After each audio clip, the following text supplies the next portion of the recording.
भगवान श्री कृष्ण पांडुनंदन अर्जुन से कह रहे हैं कि इसे आप सत्य जानो, जिस प्रकार से नागों में शेषनाग, पक्षियों में गरुड़ और ग्रहों में सूर्य चंद्र, यज्ञों में अश्वमेध यज्ञ, देवताओं में भगवान विष्णु श्रेष्ठ है, उसी प्रकार से व्रतों में एकादशी का व्रत सबसे उत्तम व्रत है। हे अर्जुन, एकादशी का व्रत करने वालों को भगवान हरि अति प्रिय हैं। प्रिय दर्शकों, आप सभी को हमारे YouTube चैनल पर हार्दिक स्वागत है। दोस्तों, आज है 26 दिसंबर 2024, दिन गुरुवार, पौष माह के कृष्ण पक्ष की एकादशी का दिन है। भगवान श्री कृष्ण अर्जुन से कहते हैं कि सफला एकादशी कब है और ये क्यों रखी जाती है, इसमें किस देवता का पूजन करते हैं। दोस्तों, इस प्रकार के सभी विधान भगवान श्री कृष्ण अर्जुन को टारगेट करके बता रहे हैं। मोक्षदा एकादशी की व्रत कथा को सुनकर अर्जुन ने प्रसन्न होते हुए कहा कि हे कमलनयन, मोक्षदा एकादशी की व्रत कथा सुनकर मैं धन्य हो गया। हे मधुसूदन, आप पौष माह के कृष्ण पक्ष की एकादशी को महिमा बताने की कृपा करें। उस एकादशी का नाम क्या है और किस देवता का पूजन किया जाता है और उस व्रत का क्या विधान होता है, मुझ पर कृपा करते हुए यह आप सब बताइए। अर्जुन की जिज्ञासा सुनकर भगवान श्री कृष्ण ने कहा, हे कुंती पुत्र, तुम्हारे प्रेम के कारण मैं तुम्हारे प्रश्नों का विस्तार सहित उत्तर देता हूँ। अब तुम इस एकादशी का व्रत का महात्म्य सुनो। हे पार्थ, इस एकादशी के द्वारा भगवान विष्णु को शीघ्र ही प्रसन्न किया जा सकता है। पौष माह के कृष्ण पक्ष की एकादशी का नाम सफला एकादशी है। इस एकादशी के आराध्य देव नारायण हैं। इस एकादशी के दिन श्रीमन नारायण की विधि अनुसार श्रद्धापूर्वक पूजा करनी चाहिए। हे पांडुनंदन, इसे आप सत्य जानो कि जिस प्रकार से नागों में शेषनाग, पक्षियों में गरुड़, ग्रहों में सूर्य चंद्र, यज्ञों में अश्वमेध, देवताओं में भगवान विष्णु श्रेष्ठ हैं, उसी प्रकार से व्रतों में एकादशी का व्रत सबसे श्रेष्ठ है। हे अर्जुन, एकादशी का व्रत करने वाले व्यक्ति भगवान श्री हरि को अति प्रिय हैं। इस एकादशी में नींबू, नारियल, नैवेद्य आदि अर्पण करके भगवान नारायण की पूजा करनी चाहिए। मनुष्य को 5 सहस्त्र वर्ष तपस्या करने से जिस पुण्य का फल प्राप्त होता है, वही पुण्य श्रद्धापूर्वक रात्रि जागरण सहित सफला एकादशी का उपवास करने से मिलता है। हे कुंती पुत्र, अब तुम सफला एकादशी की कथा ध्यानपूर्वक सुनो। प्राचीन समय में चंपावती नामक नगरी थी। उसमें महिष्मान नामक का एक राजा राज्य करता था। उसके 4 पुत्र थे। उनका सबसे बड़ा लुम्पक नाम का पुत्र महापापी और दुष्ट था। वह हमेशा पर स्त्री गमन तथा वैश्याओं के यहाँ जाकर अपने पिता का धन व्यय किया करता था। देवता, ब्राह्मण, वैष्णव आदि सुपात्रों की निंदा करके वह अति प्रसन्न होता था। सारी प्रजा उसके कुकर्मों से बहुत दुखी थी, परंतु युवराज होने के कारण सब चुपचाप उसके अत्याचारों को सहन करने को विवश थे। किसी में भी इतना साहस नहीं था कि कोई राजा उसकी शिकायत करता, परंतु बुराई अधिक समय तक पर्दे में नहीं रहती।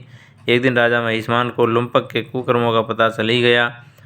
तब राजा अत्यधिक क्रोधित हुआ और उसने लुम्पक को अपने राज्य से निकाल दिया।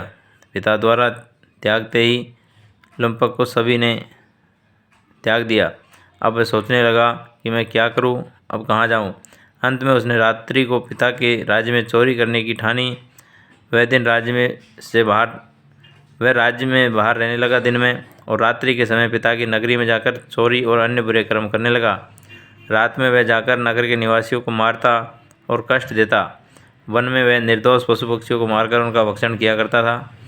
किसी दिन रात जब वह नगर में चोरी आदि करते हुए पकड़ा भी जाता, तो राजा के डर से पहरेदार उसे छोड़ देते। कहते हैं कि कभी कभी अनजाने में भी प्राणी ईश्वर की कृपा का पात्र बन जाता है। ऐसा ही कुछ लुम्पक के साथ भी हुआ।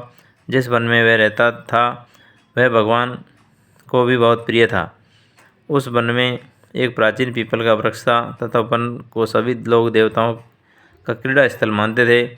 वन में उसी पीपल के वृक्ष के नीचे महापापी लुम्पक रहता था। कुछ दिन बाद पौष माह के कृष्ण पक्ष की 10वीं के दिन वस्त्रहीन होने के कारण लुम्पक तेज ठंड से मूर्छित हो गया। ठंड के कारण वह रात को सो न सका। हाथ पैर उसके अकड़ गए और रात बड़ी कठिनता से बीती, किंतु सूर्य के उदय होने पर उसकी मूर्छा नहीं टूटी। वह ज्यों का त्यों ही पड़ा रहा। सफला एकादशी की दोपहर तक वह पापी मूर्छित ही पड़ा रहा। जब सूर्य के तपने से उसे कुछ गर्मी मिली तो दोपहर में उसे होश आया। वह अपने स्थान में से उठकर किसी प्रकार चलते हुए वन में भोजन की खोज में फिरने लगा। उस दिन वह शिकार करने में असमर्थ था, इसलिए पृथ्वी पर गिरे हुए फलों को लेकर पीपल के वृक्ष के नीचे आया। तब तक भगवान सूर्य अस्ताचल को प्रस्थान कर गए थे। भूखा होने के बाद भी वह फलों को न खा सका, क्योंकि कहा तो वह नित्य जीवों को मारकर उसका मांस खाता था और कहाँ उसे फल तक तनिक भी अच्छा नहीं लगा। अतः उसने उन फलों को पीपल की जड़ में रख दिए और उसे एक तरह से भगवान का भोग या देवताओं का भोग अर्पित समझा, इस तरह से रख दिया और दुखी होकर के बोला, हे ईश्वर, यह फल आपको ही अर्पण करता हूँ, इन फलों से आप ही तृप्त होइए। ऐसा कहकर वह रोने लगा और रात को उसे नींद नहीं आई। वह सारी रात रोता रहा। इस प्रकार उस पापी से अनजाने में एकादशी का उपवास हो गया। उस महापापी के इस उपवास तथा रात्रि जागरण से भगवान श्री हरि अत्यंत प्रसन्न हो गए और उसके सभी पाप नष्ट हो गए।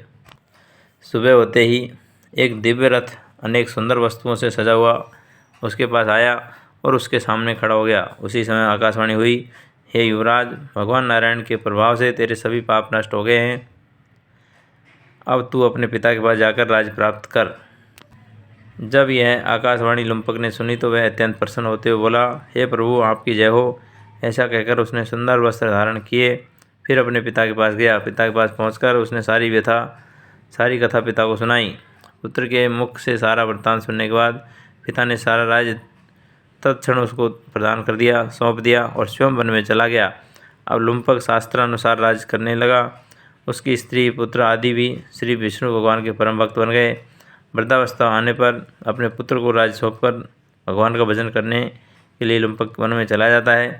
अंत में परम पद को प्राप्त होता है। हे पार्थ, जो मनुष्य श्रद्धा और भक्तिपूर्वक इस सफला एकादशी का व्रत करते हैं, उपवास करते हैं, उनके सभी पाप नष्ट हो जाते हैं और अंत में मुक्ति प्राप्त होती है। हे अर्जुन, जो मनुष्य इस सफला एकादशी के महात्म्य को नहीं समझते, उन्हें पूंछ और सींगों के विहीन पशु ही समझना चाहिए। सफला एकादशी के महात्म्य को पढ़ने तथा स्मरण करने से प्राणी को राजसूय यज्ञ के समान फल प्राप्त होता है। प्रिय दर्शकों, यह थी सफला एकादशी की व्रत की कथा। अब आप सुनेंगे कथा का सार।